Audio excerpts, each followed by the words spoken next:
The certified letter arrived on Monday morning with a threat that made my blood run cold.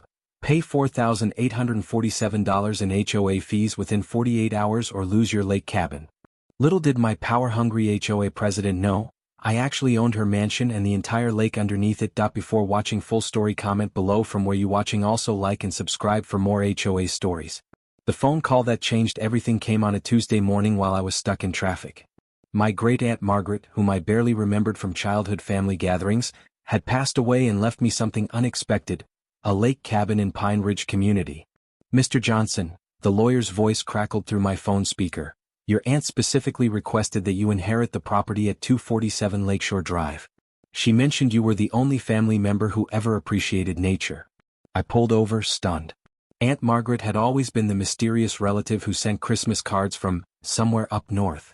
Now she was giving me a lakefront cabin worth hundreds of thousands of dollars. 3 weeks later, I stood on the wooden deck of my new retreat, breathing in the crisp mountain air. The cabin was modest but charming, 2 bedrooms, stone fireplace and floor-to-ceiling windows facing Crystal Lake.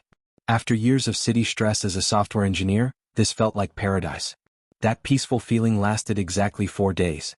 I was installing a new bird feeder when a white golf cart pulled into my driveway.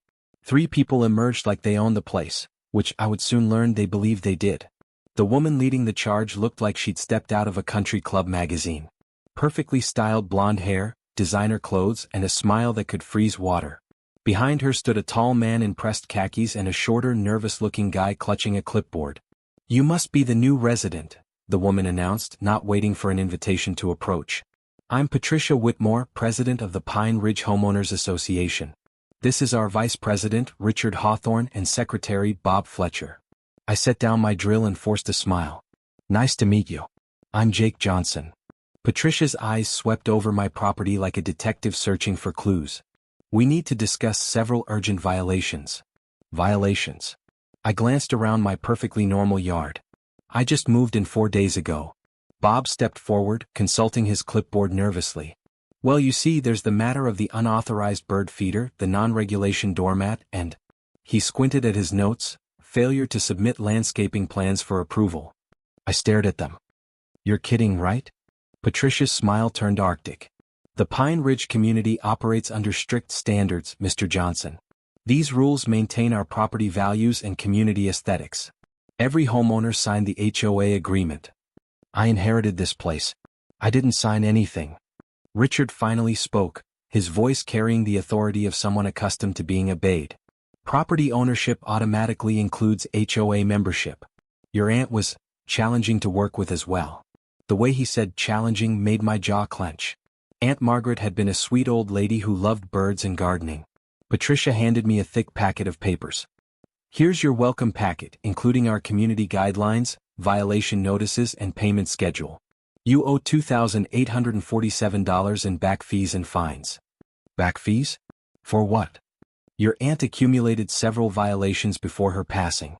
Unauthorized garden gnomes, failure to maintain regulation grass height, and hosting too many family gatherings without permits. I felt my temper rising. She was an elderly woman who enjoyed her garden and having family visit. These rules are ridiculous. Patricia's mask slipped slightly, revealing the steel underneath. Mr. Johnson, you'll find that compliance isn't optional in Pine Ridge. We have legal authority to place liens on properties and, if necessary, force sales to recover unpaid fees. After they left, I sat on my deck staring at the packet. The HOA rules were insane, 47 pages of regulations covering everything from acceptable mailbox colors to restrictions on excessive wildlife feeding. The violation notices were even. Margaret had been fined for feeding ducks, planting sunflowers, non-approved flowering species, and having more than 3 cars in her driveway during family visits. But what really made my blood boil was the payment schedule. They wanted nearly $3,000 immediately, plus ongoing monthly fees of $385. For a community with no pool, no clubhouse, and no services beyond Patricia's power trips. I tried to be reasonable. I called Patricia and offered to compromise. I'd pay a reduced fee and comply with reasonable rules, but some regulations needed to change. The rules aren't negotiable, she replied coldly. Pay your fees or face the consequences. Those consequences started immediately. The next morning I found a violation notice taped to my door. My garbage can had been placed 12 inches too far from the curb. Fine, $75. Tuesday brought another notice. My car was parked facing the wrong direction in my own driveway. Fine, $100. Wednesday's violation was creative, excessive wildlife activity due to unauthorized feeding stations. They were fining me because birds visited my property. By Friday, I'd accumulated $534 in new fines. When I called to complain, Bob Fletcher answered nervously. "I'm sorry, Mr. Johnson, but Patricia documents everything carefully. The photos clearly show violations." "Bob, this is harassment. No reasonable person would consider these legitimate violations." I understand your frustration, but I can't override Patricia's decisions. She has final authority on all violations. That weekend, Patricia escalated. I was grilling burgers on my deck when her golf cart appeared again, this time with Richard and two people I didn't recognize. "Mr. Johnson," Patricia called out, not bothering to get out of the cart, "you're hosting an unauthorized gathering." I looked around at my two college buddies who'd driven up to see the cabin. "I have friends visiting. That's not illegal.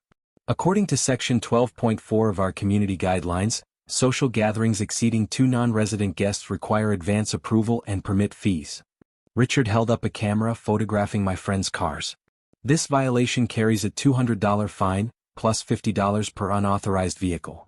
My friend Dave, a lawyer himself, stepped forward. "This is private property.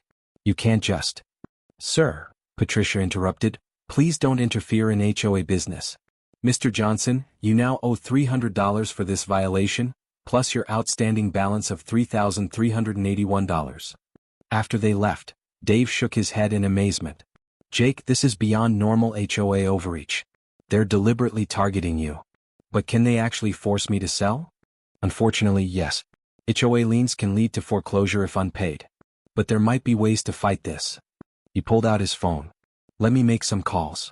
Dave's lawyer friends confirmed my worst fears. HOAs in our state had broad powers, and Patricia seemed to know exactly how to use them. But they also gave me hope. "Document everything," advised Sarah Chin, a property attorney. "Keep records of all interactions, take photos of alleged violations, and research the legal standing. Sometimes these small community associations aren't as legitimate as they claim."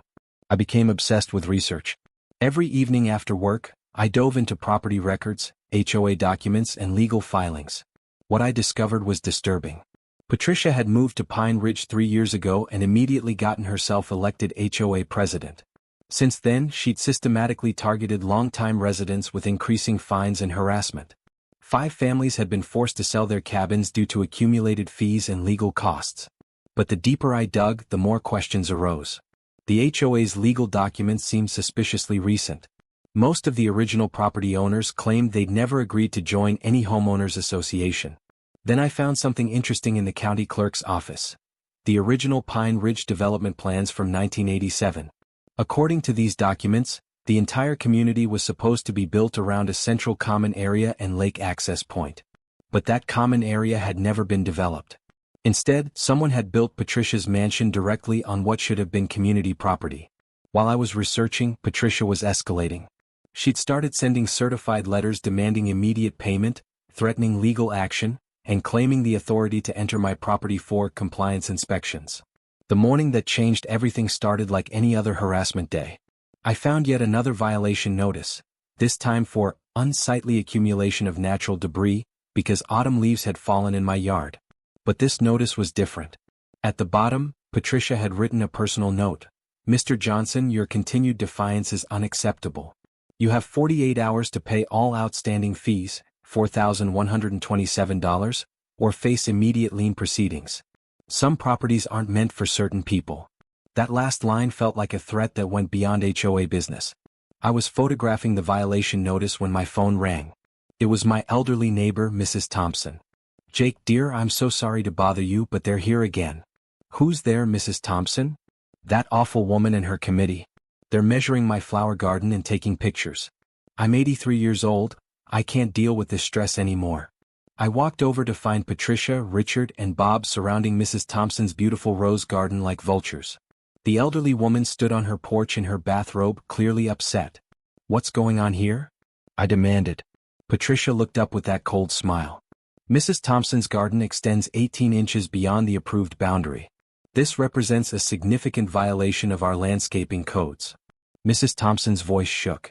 I planted those roses when my husband was alive 25 years ago. They've never hurt anyone. Compliance isn't optional, Richard stated mechanically. The fine is $500, plus $50 per day until the violation is corrected. I saw red. This sweet old lady was being terrorized over roses her late husband had helped her plant. This is enough, I said, stepping between Patricia and Mrs. Thompson. You're not fining her for flowers her husband planted decades ago. Patricia's eyes gleamed with malicious satisfaction. Mr. Johnson, I suggest you worry about your own massive violation debt instead of interfering in other residents' issues. Speaking of which, she pulled out her phone and took a photo of me. Harassment of HOA officials during lawful duties. That's another $200 fine. As they walked away, Mrs. Thompson grabbed my arm with trembling hands. Jake, I can't pay these fines. I'm on a fixed income. If they put a lien on my house. Don't worry, Mrs. Thompson. This ends now. That night, I made a decision. No more passive research or attempts at compromise. It was time to fight back. I spent the entire weekend at the county courthouse, determined to find Patricia's weakness. Property records, HOA filings, development permits. I read everything twice. Then, buried in a 1986 survey document, I found it. According to the original property survey, Crystal Lake and all surrounding land within 500 feet of the shoreline had been designated as a single lot, Lot 1, Pine Ridge Development. This massive lot included not just the lake, but also the land where Patricia's mansion now stood, the community entrance, and surprisingly, my own cabin. But here's what made my hands shake as I read. The deed to Lot 1 had never been subdivided. Legally, someone owned the entire lake property as one giant lot. I raced through more documents tracing ownership records back decades. The original developer had sold Lot 1 to Harrison Properties in 1987. Harrison Properties had then sold it to Margaret Johnson in 1992. Margaret Johnson. My great-aunt Margaret. According to these records, Aunt Margaret didn't just own a cabin by the lake. She owned the entire lake, plus all the land around it, including the land Patricia's mansion sat on. My inheritance wasn't just a modest cabin. I was the legal owner of the entire Pine Ridge lakefront property. I called Dave immediately, barely able to contain my excitement. Slow down, Jake. Are you absolutely certain about these records? I've triple-checked everything. The county clerk confirmed it. Lot 1 was never legally subdivided. When other lots were sold, they were actually just informal arrangements. The official deed shows one owner for the entire lakefront property. And Patricia's house sits on this land? Right in the middle of it. Along with 12 other houses that were built without proper subdivision approval. Dave was quiet for a long moment. Jake, if this is accurate, Patricia and the others are technically trespassing on your property. But we need professional verification before making any moves. The next morning, I hired the most expensive property attorney in the state. Rebecca Martinez had handled major real estate disputes for 20 years. When I showed her the documents, her eyebrows shot up. This is extraordinary. How did no one catch this for 30 years? Apparently, everyone assumed the lots had been properly subdivided. People bought and sold houses, got mortgages, paid taxes, but the legal ownership never changed. Rebecca spent 3 days verifying everything with independent sources. County records, state property databases, even old survey company files. Every document confirmed the same thing. Congratulations, Mr. Johnson. You're the rightful owner of approximately 847 acres of prime lakefront property, including the lake itself. I could have called Patricia immediately and revealed my discovery. But after months of harassment, I wanted to savor the moment. Instead, I decided to attend the next HOA meeting. The community center was packed with residents who looked tired of Patricia's increasingly aggressive enforcement tactics. Mrs. Thompson sat in the front row, clutching a folder of violation notices. Patricia called the meeting to order with her usual imperious attitude. First item, collections update. We have several delinquent accounts that require immediate action. She pulled out a thick file. Mr. Johnson owes $4,847 in fees and fines. Mrs. Thompson owes $1,200. The Hendersons owe $623. She looked around the room with satisfaction. I'm pleased to announce that our attorney is prepared to begin lien proceedings against all delinquent properties. Murmurs of distress rippled through the crowd. These weren't wealthy people. They were retirees and working families who'd bought modest lake cabins for peaceful retreats. Patricia continued, "Furthermore, I'm proposing new regulations to address ongoing compliance issues. No outdoor furniture visible from the street, restrictions on window decorations, and mandatory landscaping inspections twice yearly." An elderly man in the back stood up. "Patricia, these rules are getting ridiculous. We bought these cabins to enjoy nature and relax, not to live in some sterile suburb. Mr. Peterson, property values depend on maintaining standards. If you can't appreciate that, perhaps Pine Ridge isn't the right community for you." That was my cue. I stood up slowly, feeling every eye in the room turn toward me. "Actually, Patricia, I think we need to discuss who really belongs in Pine Ridge." Her smile faltered slightly. "Mr. Johnson, unless you're here to pay your outstanding debt, you have no voice in this meeting." "Oh, I think I have more of a voice than you realize." I pulled out Rebecca's legal brief and walked to the front of the room. "I've spent considerable time researching the legal foundation of this HOA." Patricia's face went pale, but she maintained her composure. "The HOA's legal standing is well established." "Actually, it's not." I turned to address the room. "How many of you remember signing documents to join a homeowners association when you bought your properties?" Several people looked confused. Mrs. Thompson raised her hand tentatively. "I never signed anything like that. My husband and I bought our cabin in 1998, and no one mentioned an HOA." Others nodded in agreement. Patricia's jaw tightened. "Previous ownership transfers may not have included all documentation, but current residents are bound by existing covenants." "What covenants?" I asked pleasantly. "The ones you created 3 years ago when you moved here and declared yourself president of an association that never legally existed?" The room erupted in surprised murmurs. Patricia slammed her gavel. "Mr. Johnson, you're out of order." "Actually, Patricia, you're the one who's out of order. Along with being out of legal authority." I held up the property deed. "This is the official county record showing ownership of Lot 1, Pine Ridge Development.